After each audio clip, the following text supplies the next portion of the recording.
बच्चों, आज हम संज्ञा के बारे में जानेंगे। I will tell you about noun in Hindi, क्योंकि संज्ञा बहुत महत्वपूर्ण होती है।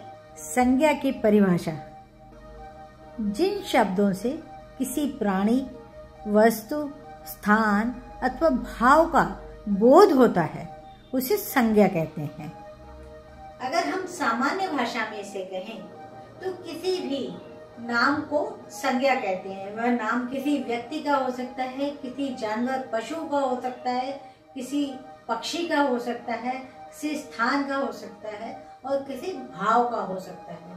तो हम नाम को संज्ञा कहते हैं।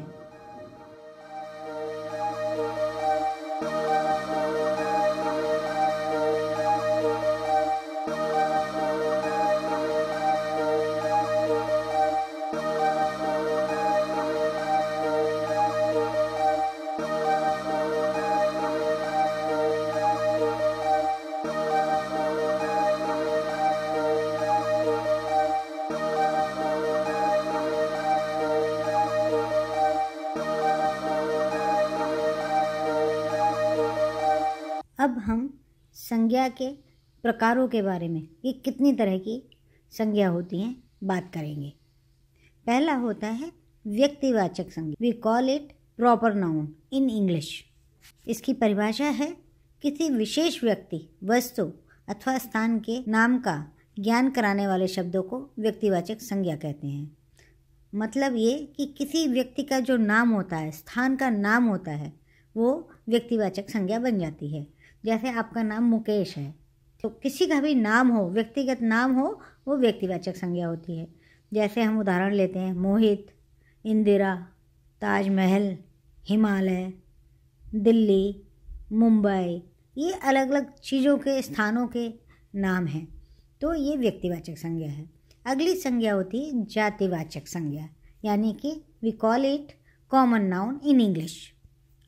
तो कॉमन नाउन यानी कि जातिवाचक संज्ञा में एक ही प्रकार के सभी प्राणियों, वस्तुओं या स्थानों के नाम का बोध कराने वाले शब्दों को जातिवाचक संज्ञा कहते हैं।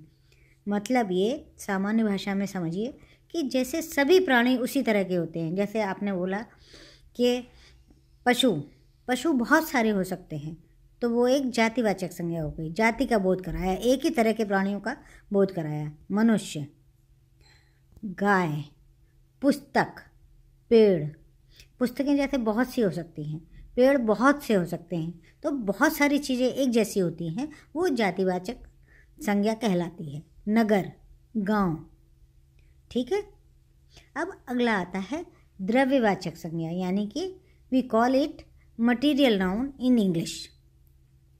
जिन शब्दों के द्वारा किसी धातु, द्रव या किसी अन्य पदार्थों का बोध होता है, वे द्रव्यवाचक संज्ञा कहलाते हैं।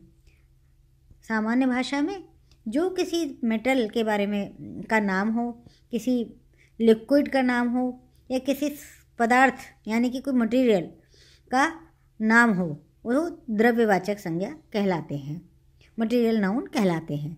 जैसे आपने बोला लोहा, सोना, चांदी, तांबा, पेट्रोल, दूध। ये पेट्रोल और दूध द्रव्य हो गए ना, द्रव्यवाचक हो गया।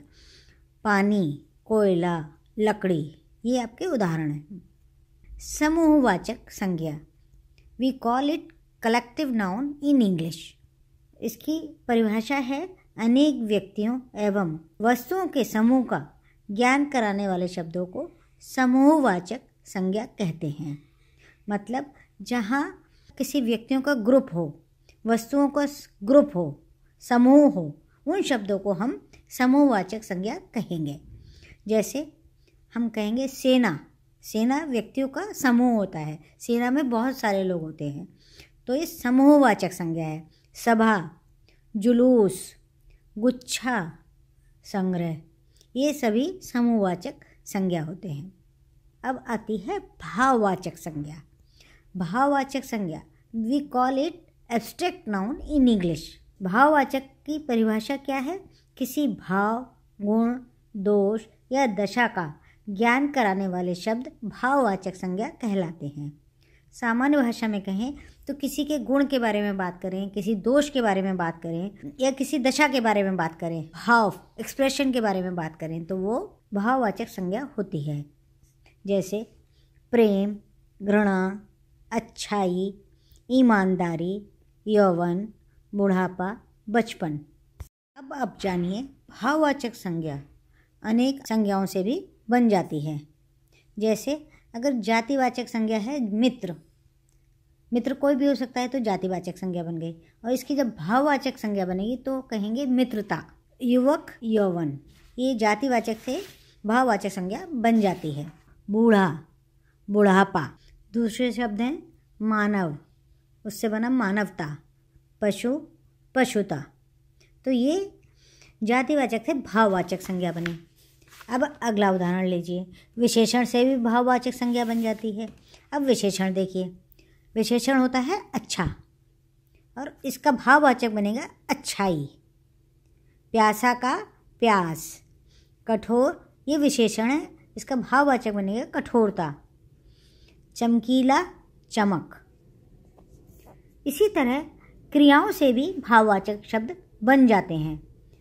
पढ़ना, पढ़ाई, खींचना, खिंचाई या खिंचाव, बुलाना, बुलावा, चुनना, चुनाव, ये क्रियाओं से भाववाचक शब्द बन गए।